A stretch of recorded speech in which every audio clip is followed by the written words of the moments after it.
Right. Year of the Dragon. Gung Hei Fat Dragon Tina. So I got out my silk robe.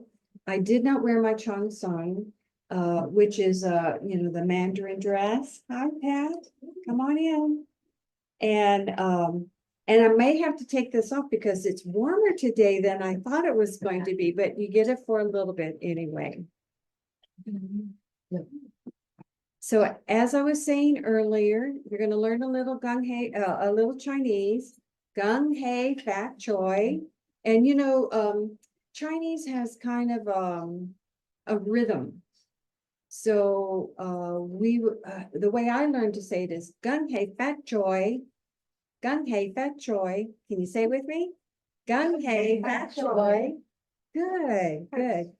Sing song. Sing-songy, yes. And as I mentioned earlier, it means congratulations, acknowledging that you're already prosperous, you're already happy.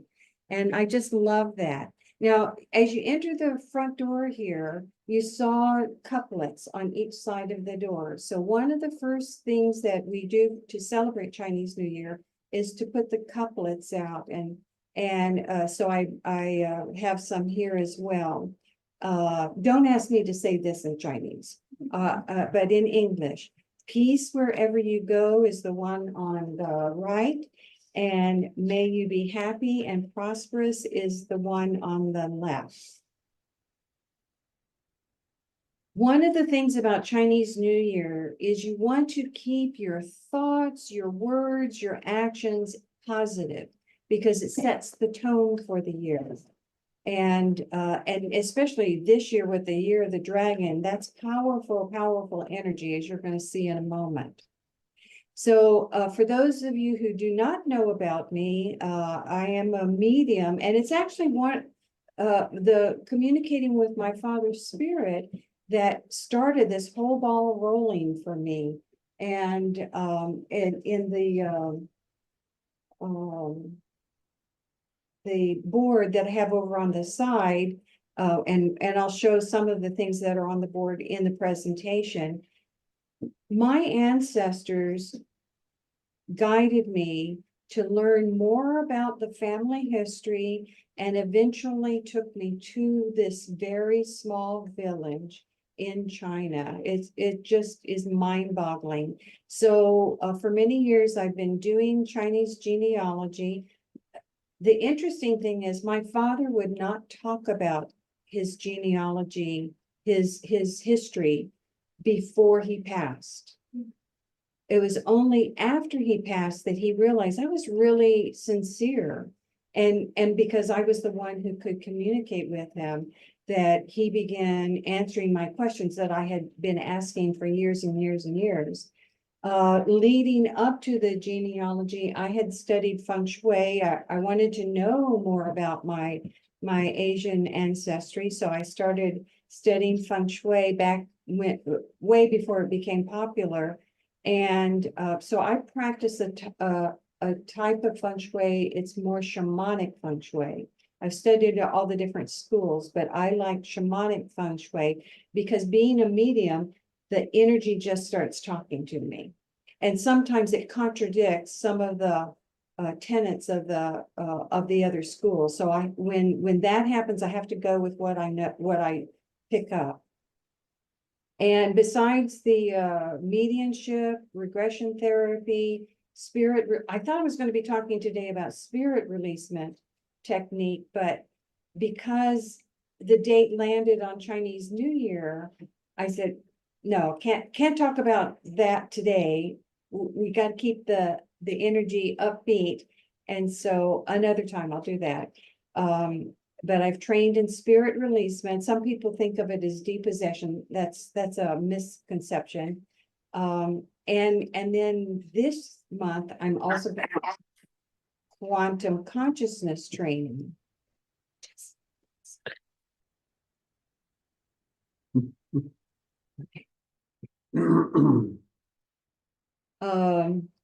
So very excited about that. And I'm also all of these experiences caused me to write. I meant to bring some copies of the books, but too many things going on. I forgot that in the urn. But I have several books, starting with this experience of talking to my father, you know, for 30 years, and opening up to my mediumship skills. They were interconnected. And then that led me to another branch of the family, which I did not realize at the time. I should have, but it's very intricate. Oh, I can't say that word. Deeply. That's my dyslexia. Freeze on words sometimes. Woven into the fabric of who I am. And then a few years ago, I wrote my book about my past lives that I remember, one of them being from that lineage, that other branch. And then this year, I'll be coming out with the cosmology of reincarnation and rebirth. So that's just a little bit about who I am. Now, you know, China's a very big place. This is just a small picture of the southern part of China. So most people know where Hong Kong is. And Toisan, so my family is considered Toisanese. And if you met people who immigrated to the US from China before 1960, they were probably Toisanese. There's more Toisanese outside of Toisan than there are in Toisan. And so that star represents where we're going to go next. So this is first thing my dad said to me when he started talking to me was, have the tombstone translated. I should have put a picture of his tombstone in here. Have the tombstone translated. And by doing that, I now discovered the village name, the district within Toisan, that it was in the Toisan area, and you know, and then of course all of that is in Guangdong province. So Sandor, or they in Toisanese, my father pronounced it Samdor. And I know I'm not saying that right, but in Mandarin it's Samdor. That's this little teeny weeny village right here. I have a cousin who I helped her find her village location. That's this one right here. And then the one over to the right is another cousin. In doing this genealogy research, I did a reunion for just the Louie clan. And at this reunion, 6 families from this one little teeny weeny village were there. It was so awesome. But following my lineage, this village up here at the top, Hong Mei, or I'm used to calling it Hong Mei. That was what my great-grandfather called it. That's his village. So we're gonna next go to both. At my great-grandfather's village, the house had been torn down. So some of you may have heard about the Chinese Revolution. And during the Chinese Revolution, especially the Cultural Revolution, people who were considered bourgeois, and my great-grandfather was a merchant. So he had a little bit different status than the farmers. And so for some reason, his house was torn down. And then another thing was that the people, the Toisanese who immigrated to San Francisco, California, you know, the US, they were often supporters of the nationalists, the people who started the Chinese Revolution rather than the Communist Party. So that was another reason why it was torn down. So I wasn't able to see the layout of his house, but I'm a medium, right? Right. I'm standing on there, and that's that picture on the left, I think it is. I get them mixed up with my dyslexia. I'm meditating, and all of a sudden I'm hearing this sound that sounds like 3D printer. And it's like the house, oh, I'm getting goosebumps just thinking about it. The house was building up around me. And then the next thing I'm seeing the furnishings, because they had a high-end store, and they brought in high-end merchandise. And, merchants always, buy some of the merchandise for their sales. And I could see this beautiful table in this room. And then the next thing I saw was this scroll above the table, and this blue and white bowl that had red eggs in it. Red eggs are what people do during after someone is born. You want to wait so many days, make sure the baby's going to live. And if it does, then you celebrate with red eggs, and you have a naming thing. So the scroll had my great-grandfather's name, but here's the kicker. I realized I was looking through his mother's eyes. And so I feel, I don't have enough information, but I feel that I was my great-great-grandmother. And so even though I look less Chinese than my brother and sister, who are also Amerasian, I feel very Chinese. And so because of this, connection with my great-grandmother, great-great-grandmother, and then that other line, this was the group that I traveled to China with. At that time, I didn't speak much Chinese, but I was beginning to read it. So they helped me with all the translation. It's a roots group that takes you around to the different places, and you just learn so much. Just like that name of the village, even though when I got there, there wasn't a grand entrance like there usually is for a village, just a little street sign that said Samdo. But Albert, our leader, was telling us, oh, Samdo means the three plenties, which is really an auspicious name. In Chinese, we like names that have good numbers and that have an auspicious energy. And so Sando is an auspicious name. Now, this is inside my father's, it would have been my grandfather's house, but this is where my father was born.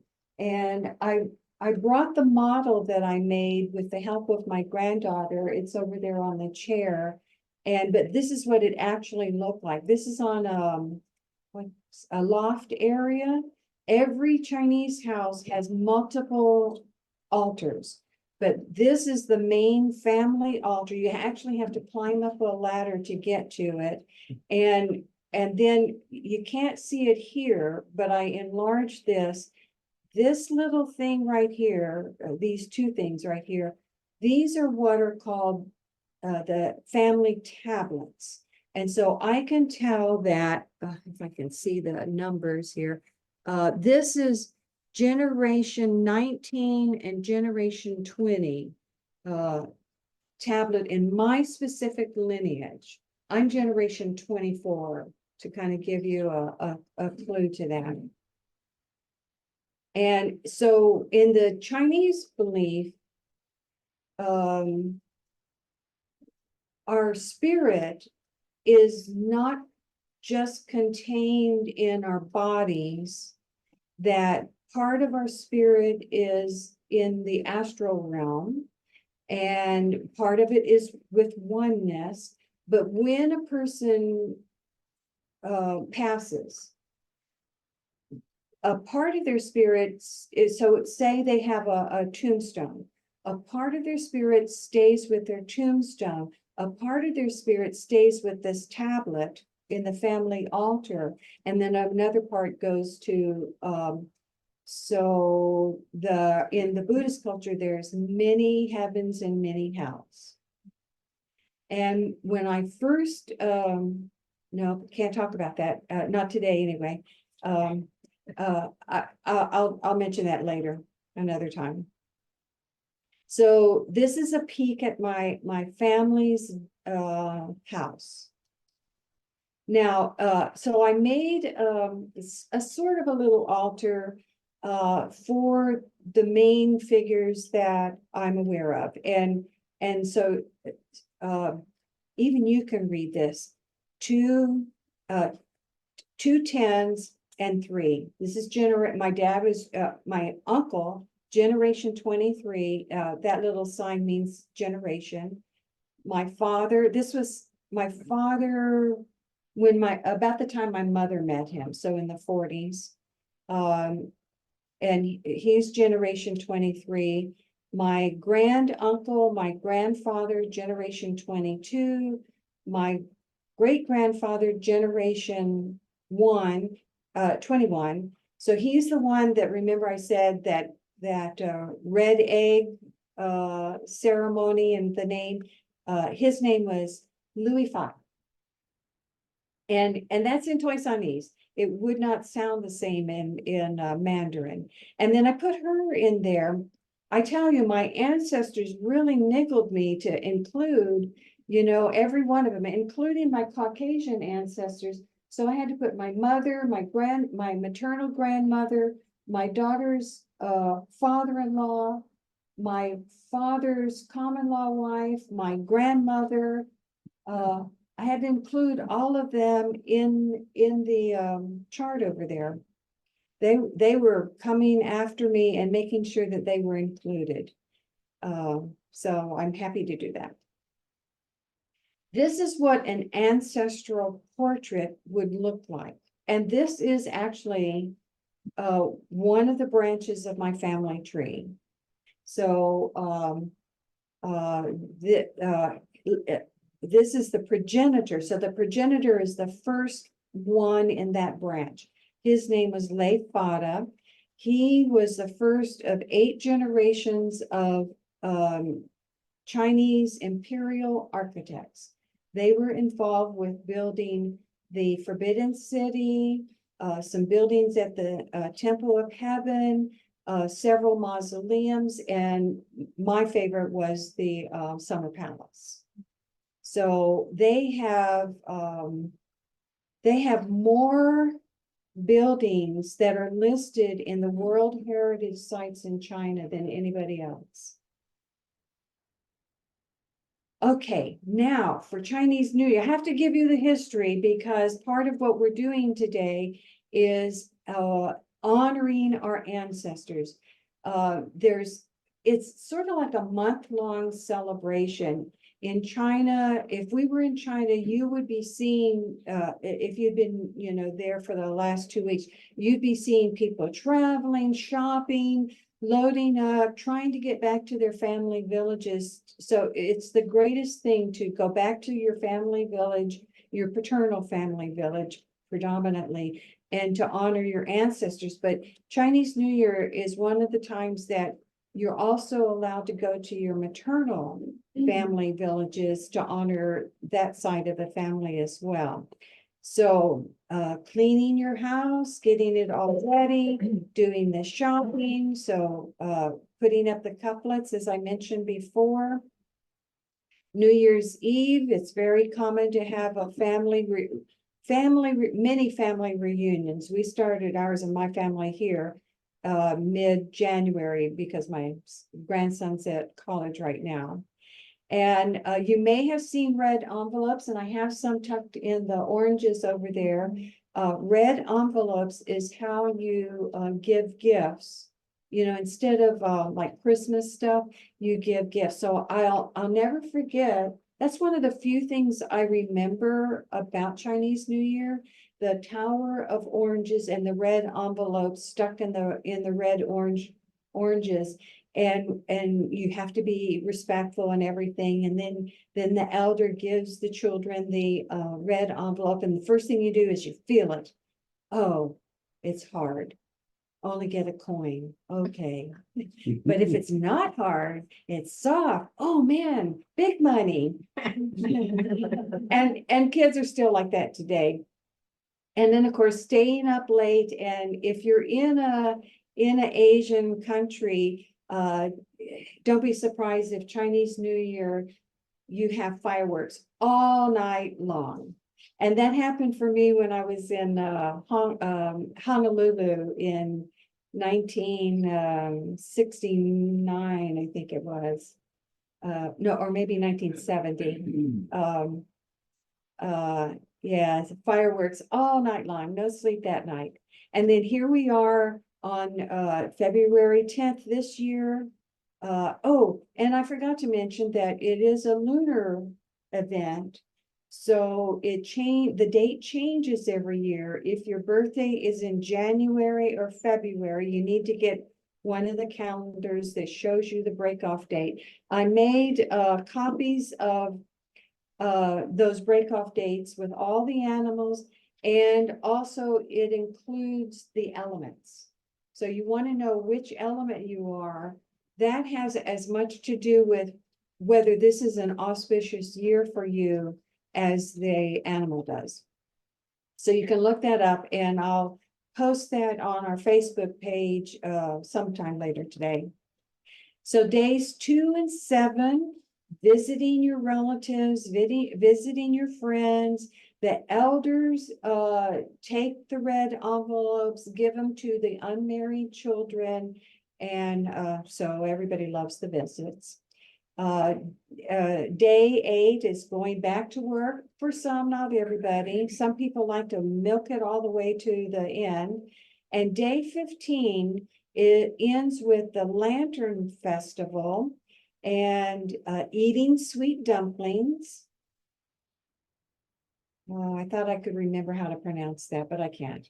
And then more fireworks. And I wish I were in Chinatown this time of the year, because on I think it's the 24th this year, the big dragon parade is the festival. And I remember we have a family association. So if you've ever heard the name Feng and Kwang, they are also connected with the Louie family.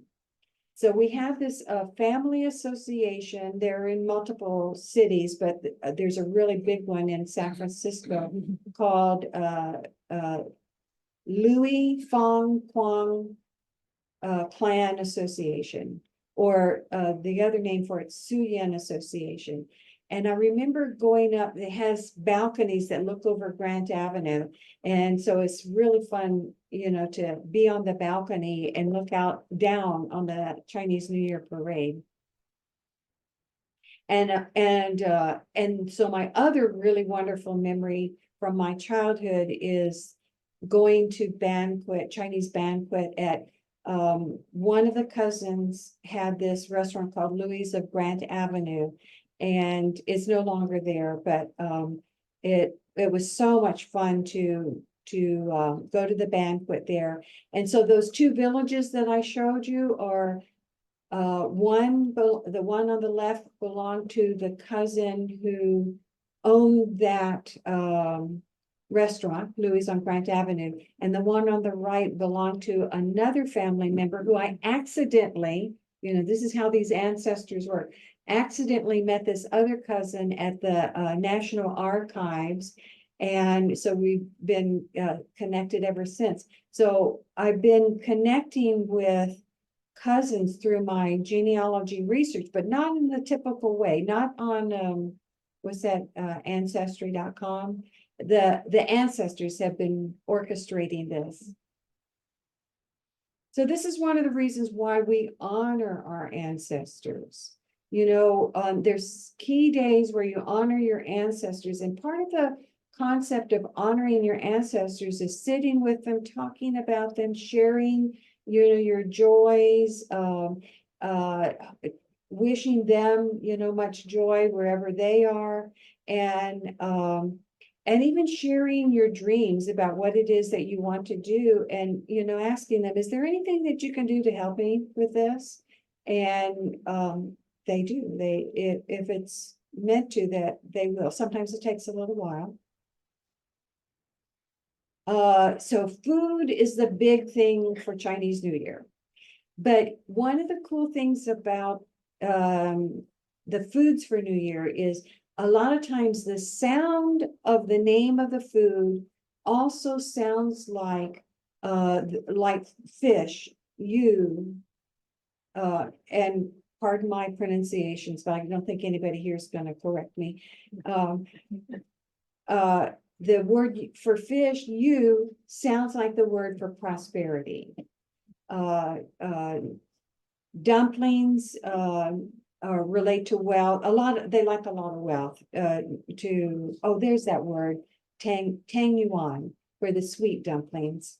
And then if like oranges are popular because they're round, and round is like connection, togetherness with family, and anything that's orange is connected with gold. So gold is like the epitome of wealth for Chinese. Yeah. And longevity noodles, really, really long noodles, and you don't want to cut the noodle. You want to slurp it, and with Chinese eat noisily. It's okay, and it's okay to burp too. So you slurp up the long noodle, and it's supposed to bring you long life. So this is just some of the meanings that go along with the different names of things. When I do Chinese New Year, I love having a whole fish. I didn't do that this year, but I really love having a whole fish. The way Chinese do fish, steamed with ginger, scallions, and sesame oil. So delicious. And if you go to 10A on the weekends here, they have the dim sum carts going around, but I'll just warn you that this time of the year, it's very, very busy. Now, there are some do's and don'ts about Chinese New Year or Lunar New Year. And so I had to catch myself. I'm not a superstitious person, but something told me, don't do that today. And so no sweeping, no cutting, don't use scissors, don't cry, don't use bad words. So you're supposed to wear colorful clothes. Don't think of, negative things. No porridge. Porridge represents lack, because it's the poorest people who that might be their main meal. So you don't want to eat porridge on Chinese New Year's. Don't wash your clothes. No cutting, no scissors. You don't want to cut into your luck. You don't want to wash your hair to wash away your luck. And same thing with sweeping, breaking dishes, all of that. You don't want to jinx your luck. Like I said, I'm not superstitious, but I just couldn't make myself do something today that I really wanted to do, but I just love this picture because it's just a beautiful graphic of all the animals coming together at the table. So if you have not heard about the story about, why there are animals in the zodiac calendar, supposedly the Yellow Emperor, this is back in almost 5,000 years ago, had a banquet, and he called the animals to the banquet. And so they're all racing to get there. And the rat decides he's very clever. He's going to hop on the ox and get a free ride. And just before they get to the emperor, the rat hops off, and so he's the first one there. So if you think about the qualities of the animal, it's industrious, it's clever, it's ready at the ready. And so you go around all the animals, and they end up with the pig. And I was born in the year of the pig, the fire pig. And so I've always loved pigs. I have a collection of pigs, and at my family banquet, here, I'll show you. The family banquet, Grayson, who's not my grandson, but he still calls me Grammy Carol. He started counting the pigs. He counted 55 pigs in just the living dining kitchen area. And here we are doing this special, this is done in the southern part of Asia. It's called Yusheng, and it consists of very nicely arranged ingredients, all those things that I was talking about representing prosperity, wealth, happiness, longevity. They're all arranged on this tray, but the idea is to toss them as high as you can toss them. So it's very messy, and that draws in good luck for you. So we had a fun time doing that. And then that was just course number one. Then there were multiple courses after that. So insights now for the year of the dragon. If you are a monkey, a rooster, a rat, or a pig, then this is a really good year for you, for the most part. There are a couple of caveats, but for the most part, it's a really good year for you folks. Dragon is listed under the may face challenges, but depending on your element, it may lean you towards an auspicious year versus an inauspicious year. So that's why on the chart that I have on the side, I've given you the elements so you have a sense. So think about it. This is the wood dragon year. And in the Chinese calendar, the 5 elements, the elements work either against or with each other. And, it's kind of like common sense. I won't go into that in detail because I have 2 videos. I'm not going to show them today, but I'm going to show you where they are and give you access to them. 2 people that I found really did a great explanation for the year of the dragon. If you are a goat, a dog, an ox, or a rabbit, you might have the most challenges for this year. And then all the other animals that I did not mention, this is kind of like a neutral year for you. For those that it says it's an inauspicious year, so I believe in evolutionary astrology, and I believe in the same thing for the Chinese zodiac, which is one of the reasons why one of the videos I'm going to share with you is Joey Yap, who is a much more spiritual Chinese astrologer type of guy. And so I believe forewarned is forearmed. If you know what kind of challenges that you're going to be facing, then you can face them with some intuitive knowledge, and you can strengthen your psychic muscles to be able to face those challenges in a way that will help you overcome them. I always feel like when you can embrace the challenges, that's how you'll rise above it. So I just wanted to include, because I'm a pig, I have more information about that. And so these are some of the things that are happening for the year of the pig. And there's a couple of challenges, that are part of it.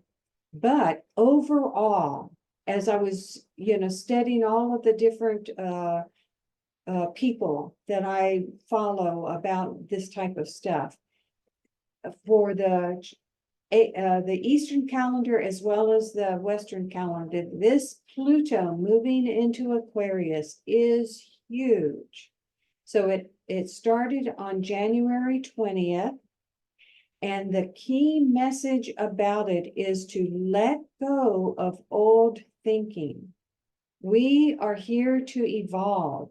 And as long as you hold on to that old thinking, then it's like an anchor holding you back.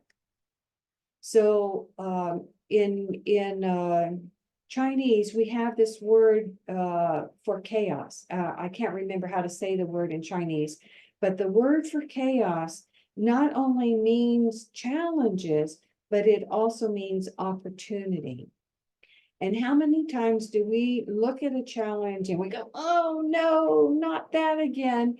But when you can say, you know what, come here, talk to me. What is it that you need? What is it that you're trying to show me? What is it that you're trying to teach me? And the way that I think, I practice a belief system, I call it Tao to I, the way of love. You've probably heard of Tao, the way. But I had this experience where I was told, oh, it's evolved. It's Tao to I, the way of love. So when I embrace any of these challenges with love, automatically that shifts the energy of it. So in order to do this, face any challenges that we have, in order to let go, one of the key things is to stay grounded and centered. And those of you who know me, that's my logo. Always come back to the center.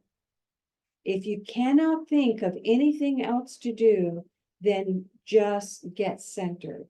And boy, I know it when I'm off my center. And I don't even try to sort anything out if I feel ungrounded and uncentered. I will first of all come back to being grounded and centered. The other key thing, and this was across the board, Western and Eastern astrology, community. I just got covered with goosebumps. And here's what I want you to know. The community is not just physical beings. As we gather together, we're bringing our ancestors and friends and our ancestors' friends. They're part of this community that's really wanting to come together because the veil between the worlds is much thinner right now. So pay attention to that. You might get that goosebump out of nowhere. It's like, oh, where'd that come from?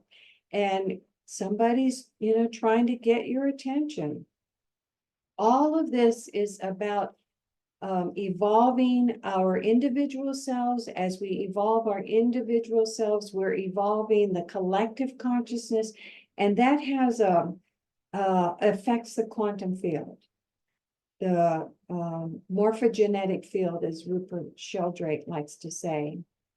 And here's the other thing, and I know some of you have been feeling this already. You feel numb.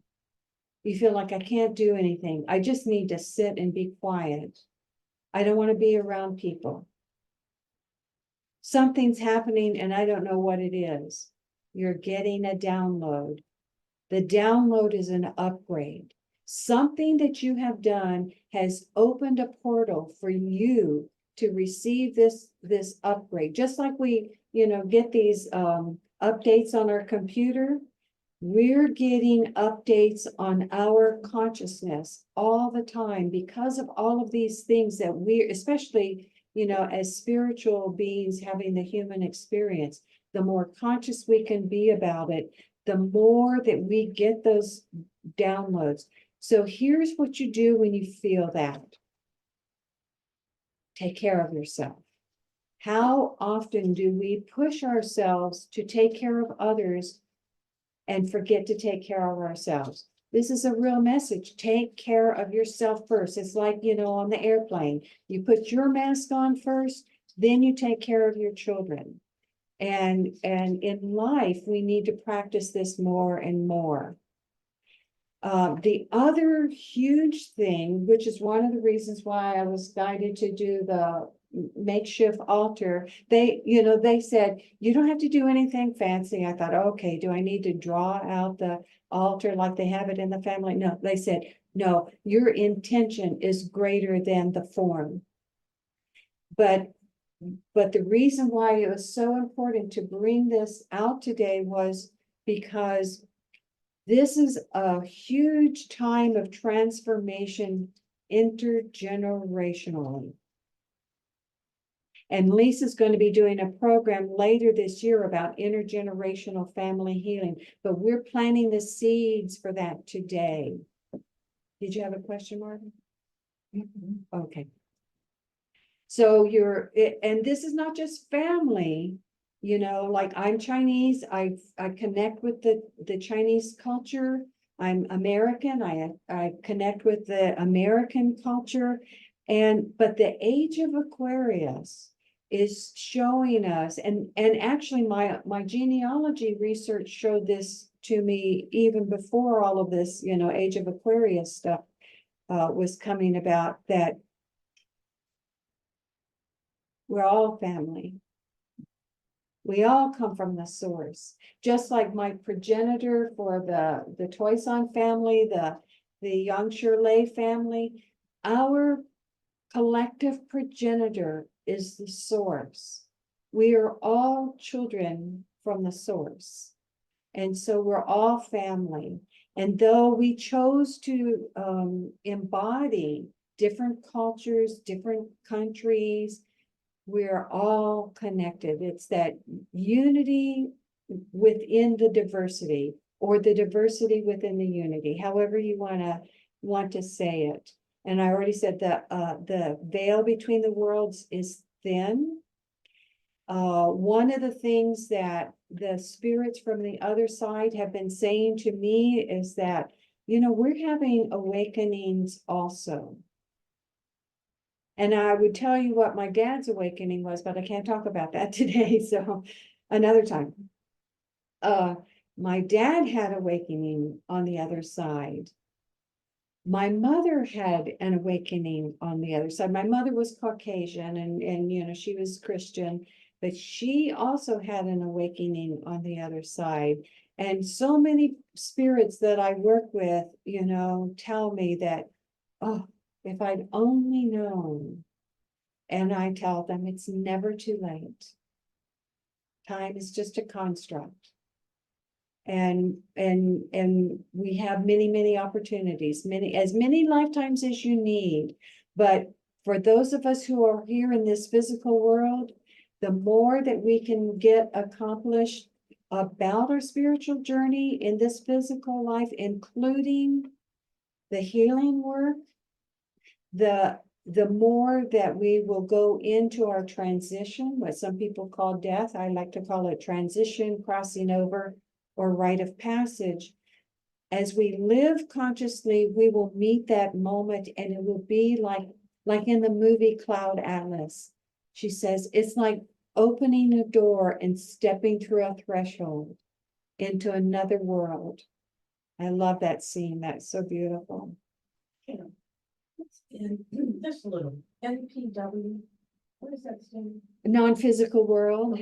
Okay. Yeah, I don't use the terminology of Bardo. Bardo is what Buddhists call the spiritual realm, astral plane. I don't use that. I like to keep it simple. So here we are in the physical world, and everything that's not the physical world for me is the non-physical world. And that's so fascinating what I experience in the non-physical world. And some of you who have been in my classes have been helping me map out what that looks like. It's so cool. So another overarching energy about this Pluto in Aquarius is technology. For those of you who are afraid of technology, if you can get over your fear of it, you will be steps closer to expanding your consciousness, even just baby steps. And you know, so many people are making it so much easier to do this. I remember when I first got on a computer, it was, you know, DOS. That was awful. Now it's just so much easier, and I mean, probably by the time I've said that sentence, someone else has created something else, right? So technology, and then there's this collective energy about the environment, new one of the things about letting go is letting go of institutions. So this is why we're seeing all the chaos in our government. You're going to see more things in religious institutions. We can't keep going on with the way it has been. It's changing. And look, even the Pope has, said, okay, you can bless a same-sex marriage. You can't do it in the church yet, but you can have a blessing for them. That's huge. Did I ever think in my lifetime that would happen? So, huge changes. Oh, and then I forgot to put it on there, but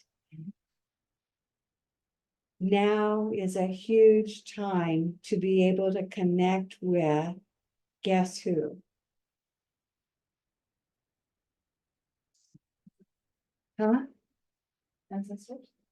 What? Ancestors. Ancestors, yeah, but Higher self, that, yeah, divine source, oneness, all of that, oneness, divine source, UFOs. yes. Oh, no, seriously, I was. There is such an energy right now of connecting with our off-world cousins. And a friend of mine didn't know that last year that the US actually acknowledged UFOs. Now they're calling them UAPs. But that is a huge step in collective consciousness to begin saying, oh, wait, what is going on here? So, And not to fear it. what, not to, exactly, don't be afraid of it. In fact, what I've been told from them is that as you amp up your consciousness, that's the portal. Forget about creating a machine to get to other worlds. Just go within. Use your consciousness as a portal to be able to connect with them. Stephen Greer has a protocol to use, and it's a meditative protocol and a prayer. Yeah, what is it? CE5? Susan, is that what it is? Yeah. CE5, yeah. Close Encounters of the Fifth Kind. That's Stephen Greer. Stephen Greer. Yeah. I'm trying to get him to come to Richmond. I have a 6 degrees of separation connection to him, so keep your fingers crossed. And speaking of that, the next one is your thoughts create your reality. Now we know that, right? But this year, as we move into Aquarius energy, it's very, very powerful. So no time like the present. Take a moment, take a breath, let go of any preconceived ideas, and just listen to whatever thought comes up into your mind. And now ask your higher self, what is it that I really want to create in 2024? But let me add a caveat to that. From your higher self, from that place where you can help serve humanity, what do you want to create? Because when we can tap into our higher energies, the universe can actually fulfill those faster.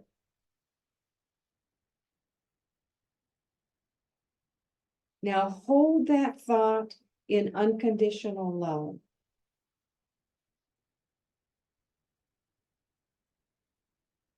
And let's even create a coil around yourself, and then let's create another coil around all of us here in this room, and then let it reach out to Wendy in North Carolina and our friends in California.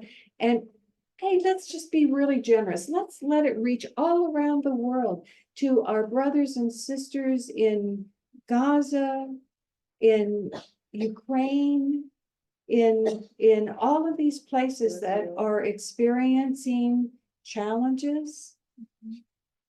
things that are rattling the old cages.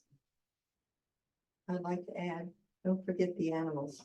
And the animals and the planet and on out into infinity. And let's hold the energy of unconditional love, attracting all that we need, want, desire to us. For this year of the dragon. And so it is.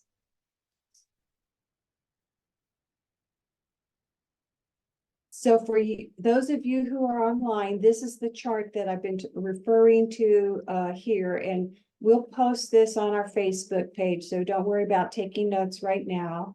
So it took me 3 pages to get all the animals in there, because I don't know about you, but I need the images bigger, you know, the letters bigger. And I've included a source for all of those. And that one I can't even read, but if you really want to get into Chinese astrology, and I have 2 books over here about Chinese astrology, but you also want to know your time of birth, just like in Western astrology, you look at your time of birth so you can get your ascendant. We do that in the Chinese culture also. And so even though I'm a pig, I was born in the hour of the tiger. So I have to look at tiger energy as well as the pig energy. You have those charts, Carol? You sent them charts? This one on the right is, oh, yeah, that's the hour of birth, so. Is that on any day? It's always the same. What? Is it the same on any day? Yeah. Oh. Yeah, it goes by the hour. It gets, Chinese astrology gets really, really complicated, but I'm trying to keep it simple. It's out of focus. Yeah. I'll get the chart to you. Okay, so, because I'm so tuned in with the astrological energy, things have just been coming to me even before the actual Chinese New Year. So these are some of the things that I have coming up. There's more, but I didn't want to go too far into the future. But this will also be on the Facebook page. This is my contact information. Again, that will be on the Facebook page. This year, the center has evolved into the center of reincarnation and evolution. And so I'm looking for a physical space to house it. If anybody knows of some property, I'd really love to have about 3 acres, but we'll see. And so I mentioned that there are a couple of videos that I'll share. I could play this, but what I'll do is during Karma Cafe, we can come back and play this one. Oh yeah, this is Joey Yap's. Like I said, of all the Chinese astrologers, he has the most spiritual focus. And so where the challenges are, he kind of gives you specific information about how to reckon with those challenges. And then another one is, this is him again with specific signs. And then another astrologer, Donna Stillman. So she's Caucasian, but she has some good information too. So those will be on the Facebook page that you can click to them, or you can watch them here if you want to. I'll set that up.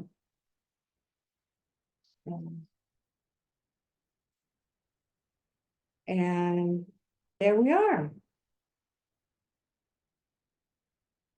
Okay. So I know that's a lot of information. What we're going to do,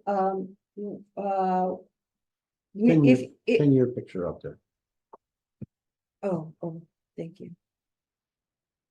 I asked Dan to help me with technology because sometimes it's a little much to do both at the same time. So at the altar, if you would like to honor your ancestor, even if you don't have an ancestral picture up there, if you'll do the camera, I'll actually walk over him.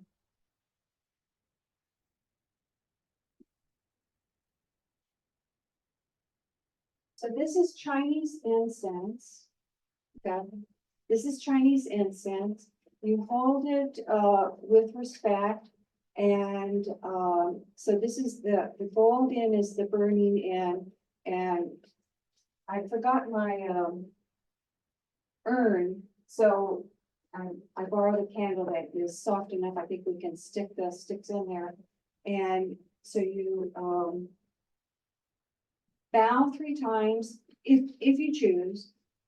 You may have heard in the Chinese culture that how low you bow means how much you respect that person that you're bowing to.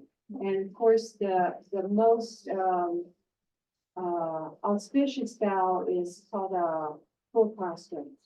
So I won't do that here. I'll just do a light brow, but Oh, come on. I have done a full prostrate. There was one moment that I had when I was going through my awakening, and it was like I knew the being who was in front of me. I had to do a full prostrate. So again, to my ancestors, thank you so much for guiding me through this presentation, for being here with us. I thank you, I bless you, and I love you.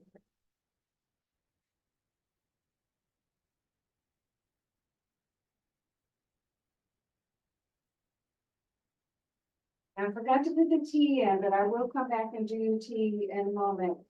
3 cups of tea. 1 is for heaven, 1 is for earth, and 1 is for humanity. And the 3 oranges for prosperity. This is my son-in-law's father, David, my grandmother, who, when I was having medium experiences, she was the only person that I told. And when I was about 11 years old, and she said, "Don't worry, they forget which room I'm in." She saw them too. And so I always feel like she's my spirit guide. And then my mom. And funny thing is, her maiden name is Wood, and Wood in Chinese is Lin. So I can do her name in Chinese characters. The model over there is, like I said, my family, you know, because I'm an interior designer, we used to have to do models and floor plans. So I could look at the house as we were going through it, and I could see it as a floor plan in my mind. And I took some measurements, and I did a little research online, so I was able to do it exactly to scale. And then I brought a comfort tea set, which during Karma Cafe, anybody who would like a tea leaf reading, we can do that. I brought a cheat cup. This kind of gives you a clue. I forgot to bring the book that tells this, but this kind of gives you some clues about how to read tea leaves. Very interesting book. And then I also brought what I like to do for divination is I Ching. This is my favorite book for working the I Ching. So I like to do coins. I like to do these great ones. So these are old, you know, replicas of old Chinese coins. And I brought 3 sets. So if people want to do I Ching reading, we can do that as well.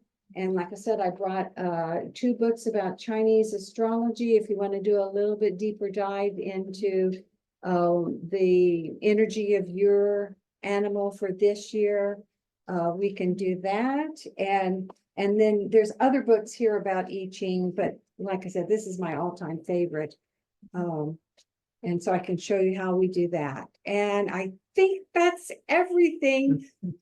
But we jumped into the presentation so fast that I forgot to mention that our steering committee, I think everybody's here except Robin. She wasn't feeling well today. So Susan, raise your hand. Susan Archer, Lisa Marks, raise your hand.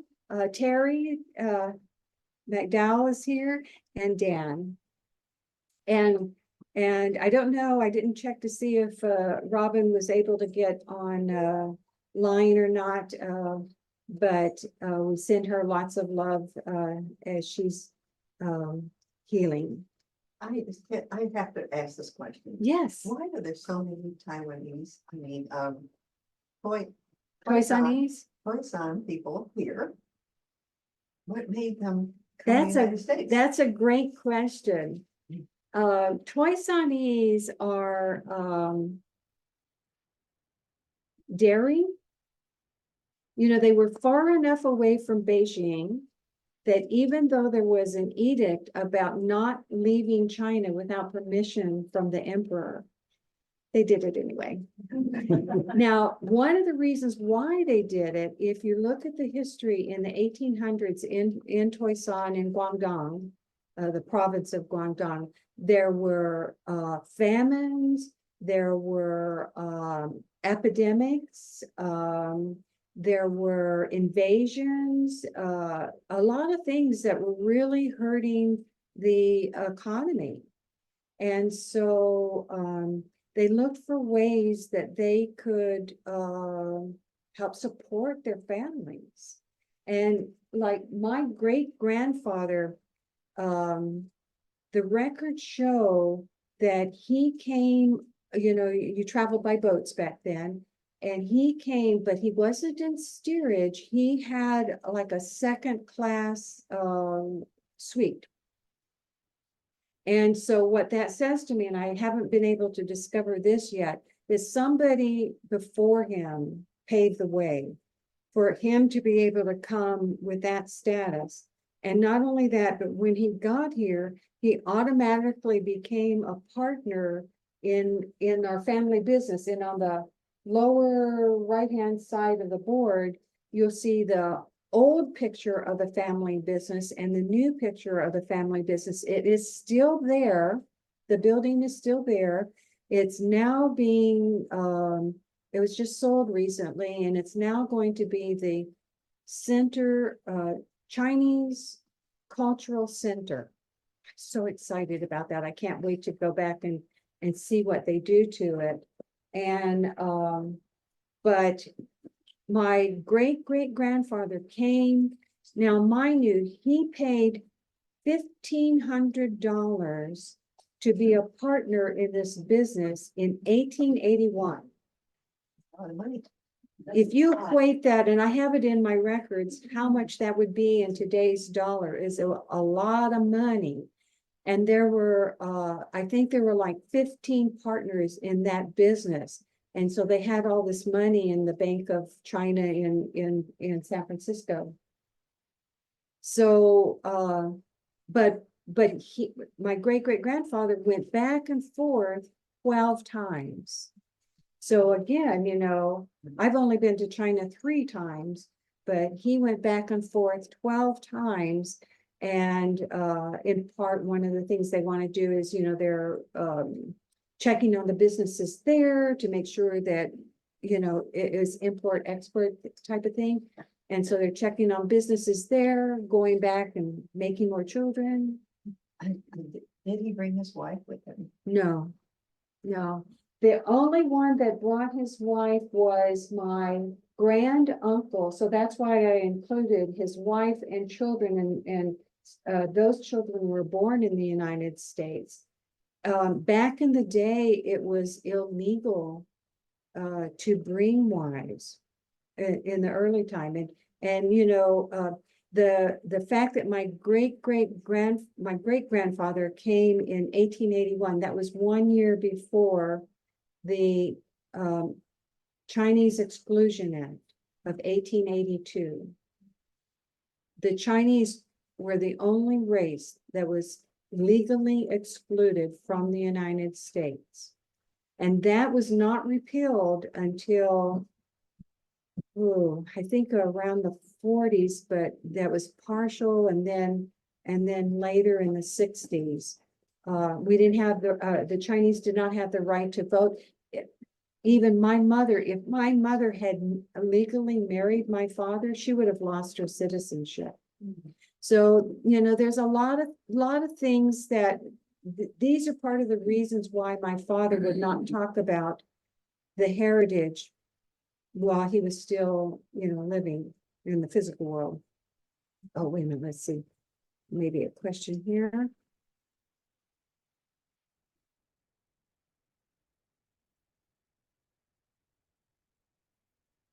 Okay, looks like it's good.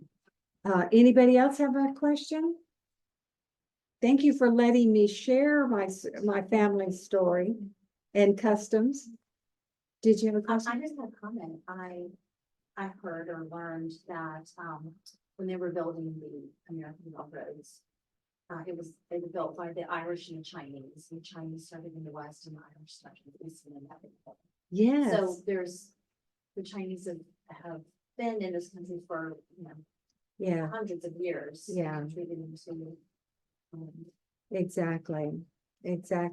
And, you know, they did not consider themselves immigrants. They considered themselves sojourners. The idea was to come, make prosperity, but always to go back home, to send, you know, monies home so that the people back home would not starve, as basic as that. Many of them prospered and were able to build buildings in the home villages.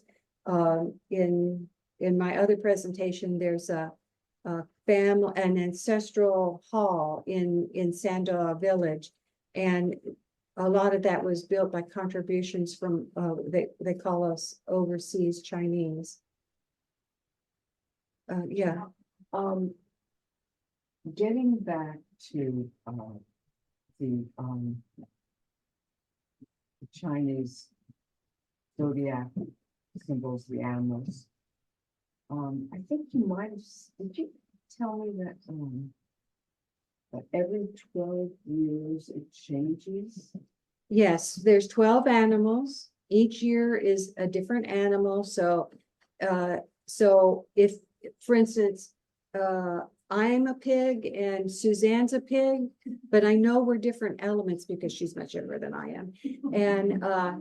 And here's the thing, if you make it to 60, it means you've gone through all of your elements. And 60? 60, Oh, yeah. 60. 660. And that's the first, what they call, let's see if I say this right, Dai Satyan, your big birthday. And on your big birthday, you have this huge celebration, and you're supposed to give everybody that comes to your celebration gifts. Go figure. Yeah. So does that, okay, so I'm a water tiger. Does that mean when I was 12 years old, my element changed, or am I always a water? You're always a water tiger, but now in that year, say it's an earth tiger year, then you know that you're in. So the energy is different when the element is different. But when you're back to your elemental year, now that's like, wow, it's a double whammy. Yeah, great question. Oh, and well, let me, for those of you who are online, Terry asked, Does the element change? does the element change when you come back around for your, think about your natal chart. Your natal ascendant is always the same and your sun is always the same. And so the year you're born, the element is always the same and your ascendant is all, the hour is always the same. But what makes the difference is whatever, when it comes back around every 12 years, you go through a different element. Again, think about how does this element work with this?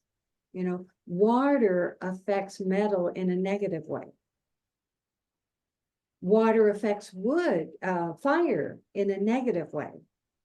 See, so you think about what those relationships are. See, somebody else had a question? What is the element for the year of the dragon this year? Wood, Wood.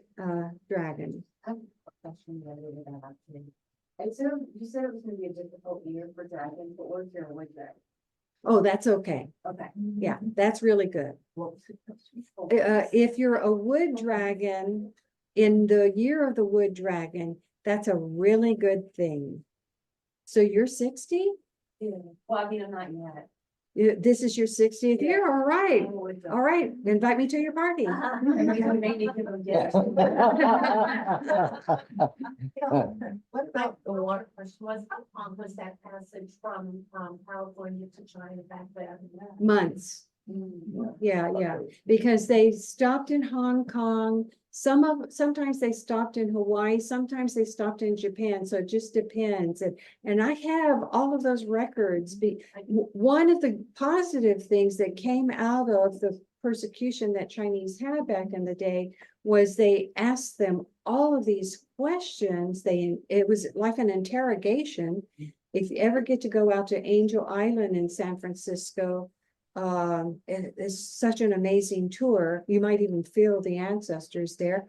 And but I gleaned so much information about my ancestors because of those interrogations. A funny thing was my dad came in 1928. My dad was born in 1910. He came in 1928. Had he come a few years later, he would automatically been turned back. What was the difference? In that couple of years' time, a doctor had shown that ringworms were treatable. My dad had ringworms when he came in. And so they just put him in the hospital, treated him. Once they gave him the all clear, then he was able to come into the US. Little details that, just are mind-boggling. Or it's like they get through portals, you know. You know, it's like there's a portal open and then sometimes the portal's not open. Exactly. Yeah. How are water dragons affected by the wood dragon year? Water nourishes wood. Okay, so it should be like, Compatible. Yeah. It's growth from one to many. Yeah. Anybody online have any questions? I'm gonna make this bigger. Oh, This was such a wonderful presentation, Carol. Really loved it. Thank you so much for making it online. Thank you. This is my friend Smita, who's my cohort in regression work and the symposium, and because of her, I went out to California with the symposium last year, and then she said, I really would love to know more about what you're talking about. Can you do it online? So I said, okay, we'll give it a go. And so thank you, Smita. Thank you. It was just lovely to see all this beautiful family history, all the work you've done, Carol. With your ancestral family, ancestral energies, and also showing us how important it is to acknowledge our ancestors and carry them with us. So I have my grandmother and grandfather's photo here. I lit a lamp today just to sort of pay homage to them. So it's beautiful to use this time to connect to our ancestors. Yes. Thank you so much. Yeah, Marva. But what if we have an ancestor you don't love and you really don't know? Then it's a call to do some ancestral healing. So after you really, really good. If they're not in good relationship. They're there whether you do the healing or not. Just like they're your ancestor, you know, so whether you in your heart can honor them or not, they're there. But again, as I mentioned earlier, you know, I didn't have to do an elaborate altar. The intention was so clear to come from unconditional love. So yeah, the question for those of you who are online who may not have heard was, what if you had a not good relationship with your ancestor? And again, I can't talk about that today, but that's part of why I did all of this. Was And to, you said the ancestors are outside. You said that you did the power showing all these things. Like this is just to honor what they accomplished. Where or why? no, it's to honor them. No, the part where the interior is, I can't see from here, but it looks like. These are just walls. Paper on the top with the design and all that, and the pictures of the businesses and all that, is to honor them. I just did that for a different presentation, so I just thought I'd share that to share the story. Okay, she's saying, okay, that's a family. But I can't, so you're. Yeah, I forgot. I'll talk about that later. Okay. One last question, excuse me, Pat, excuse me, Alexa? For someone who wants to research their ancestors, but maybe that also is intuitive and can, you know, do the actual research, like on both sides, right? You know, everybody in the room. How did you, because you said you didn't use ancestry.com. Could you explain a little bit about kind of where you? The National Archives, NARA, for short. I went to the one in Washington, DC. The records there are on microfiche. But when I went to the one out in San Bruno, I literally got to hold the papers. That was so awesome to be able to hold the papers that were the transcriptions of the interrogation and testimony.